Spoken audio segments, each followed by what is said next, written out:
This is a video response to Leather Apron Club's video on freedom. And essentially in this video, he says that freedom is a negative virtue to have, that giving people too many choices makes their lives worse, and having too many choices in government makes it less efficient or slows down the process in such a way that the government is no longer effective or fit for purpose. Now, I'm going to read some of his statements that he made in his video about freedom, and then I'm going to give some reactions to them. And then finally, I'll summarize his video with the message I think that he was trying to convey, and then finally give my response to that. So, in his video, Leather Apron Club says freedom leads to societal fracturing. And essentially, what he means by this is that if I have the freedom to make my own choices, if I was to own my own land, essentially I'd be a country unto myself. And if everyone had their own land, there'd be countries unto themselves, and there would be massive amounts of conflict. There would be no agreement, and this would lead to mass confusion and an inability for a country to act to outside powers. Now, societal fracturing isn't the product of freedom. Societal fracturing is the product of democracy. Essentially, by giving the masses political influence, by giving people universal suffrage, you create a fractured society because everyone starts to argue over political ideology, and they're not really well informed in it, on philosophy or science or whatever basis you want to make your argument from. And so we have all these not so informed people trying to make political decisions, and no one really knows what the truth is. And of course, people, being people, they get more ingrained in their position, and this leads to more conflict, and it leads to conflict along ideological lines. So we find that societal fracturing is not generated by freedom, not by the ability to have a choice, but rather to be able to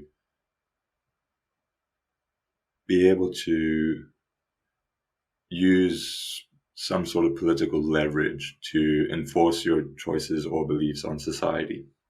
And I don't support universal suffrage. Universal suffrage is not akin to freedom. Moving on, he talks about absolute freedom, freedom to rape and pillage. So freedom doesn't mean that you rape and pillage. Original freedom, which was the foundation of European civilization, was the freedom that recognizes the individual as an autonomous body that had rights. As a person, you can think for yourself. No one can enforce their thoughts on you. And furthermore, all your actions are your own. So back in the day, it was understood that people work together on a respect basis. So if we shared similar ideas, we would work together to survive. And if I encountered someone that I did not share ideas with, that someone that I did not like, I didn't have to work for them, essentially. And that's what original freedom is. Freedom, the original European freedom, is the ability to choose who you work with to mutual benefit and with mutual respect. The freedom that the Apron Club brings up, the absolute freedom, the freedom to rape and pillage, is actually the freedom of the left. A not real freedom, not really a concept of freedom, but rather a propagandized version of freedom. So originally, this idea came about from the emancipation of the slaves in America in 1865. And essentially, the slaves were freed from their bondage. And then 100 years later, we come back to the civil rights era, which was the era of segregation. And essentially what was going on was that white communities were performing well economically while black communities were performing poorly. And as a result, Marxists at times communists in the United States attributed the failure of the African Americans to not being included in white communities. And as a result, the communists in the United States conspired to take away the freedom of white people in America to freely associate with whom they wish. So the freedom of the freedom that the left so proudly espouses is not actually freedom, it's totalitarianism. When you take away people's right to choose who they interact with, who they live with, you're taking away freedom, you're not giving freedom. Moving on, Leather Apron Club talks about how dictatorship is the answer to the freedom problem in society. Essentially, he argues that freedom generates suffering. For the individual, the choice of making a freedom, the freedom of making a choice is stressful, and you have to do a lot of research, and you'll argue with your neighbors, and that just adds to stress in society and leads to conflict. And this can be seen obviously as a bad thing. On top of that, you have the freedom of choice in government, which seems detrimental. You can't, in government, you have to take one course of action. You can't take many courses of action. And to him, he explains freedom being bad in government in that you have to strip away all the irrational choices and be left with one singular logical one. Now, the problem with dictatorship is that it's not the answer to democracy. It's the end goal of democracy. These nations, like the Democratic Republic of Korea, the nation that Kim Jong-un is in charge of, who is a dictator, by the way, in case you didn't know, Kim Jong-un claims to be the representative of the people, that he's empowered by the people to do his actions.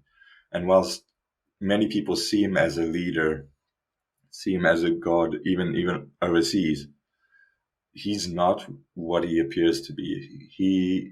He's not as powerful as he seems. The only reason why he's in charge of North Korea is because he bribes those under him. He bribes the military. He bribes the party of Korea, the Singular Unitary Party of Korea.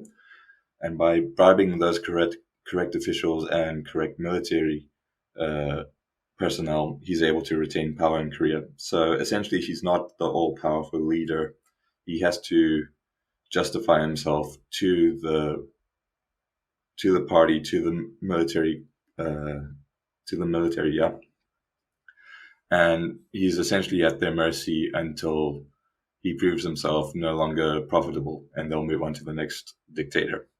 So no, dictatorship is not an answer to democracy or freedom. Now, I'm going to essentially what the Apron Club is saying is that, in summary of his video, he says that people having choices leads to suffering and leads to an ineffective government. I agree to him on some aspects. The majority of people don't enjoy being free. That's just the truth of the matter. The majority of people would prefer to be told what to do, and the majority of people do. The majority of people do as they're told to do. And this isn't a damning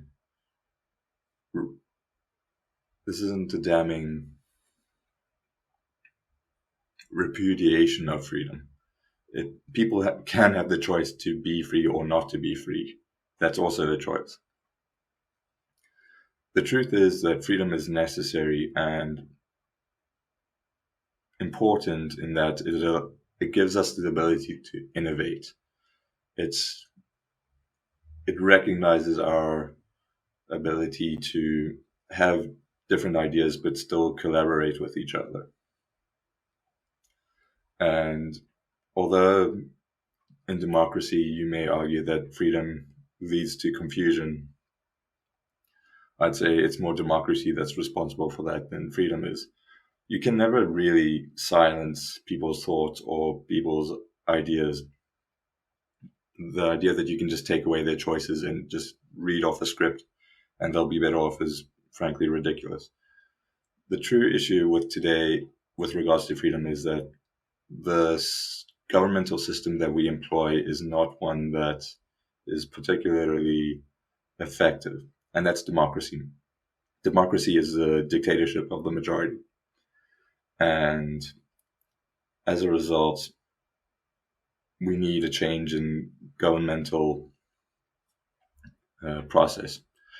Essentially, democracy only exists because it sells itself as accountable to the people or empowered by the people for the people. But over the past decades, we see that's not the case.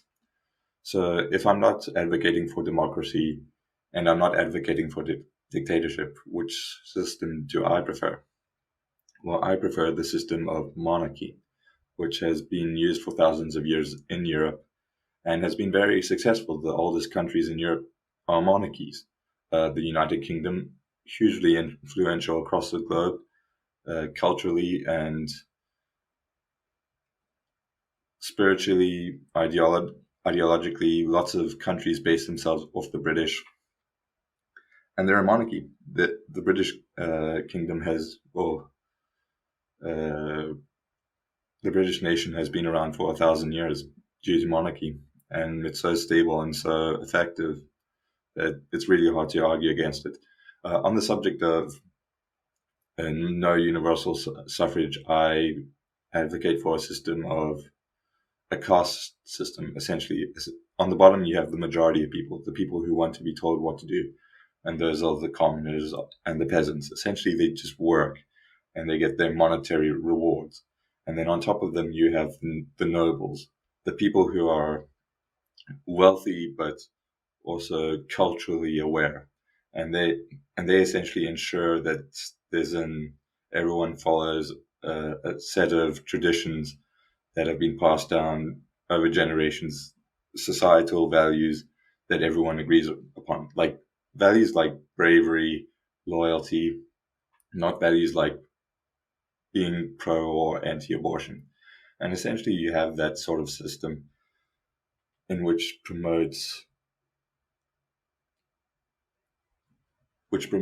traditional values over values. It promotes traditional values over political values. I'll say that. And yeah, that's my feelings on the matter.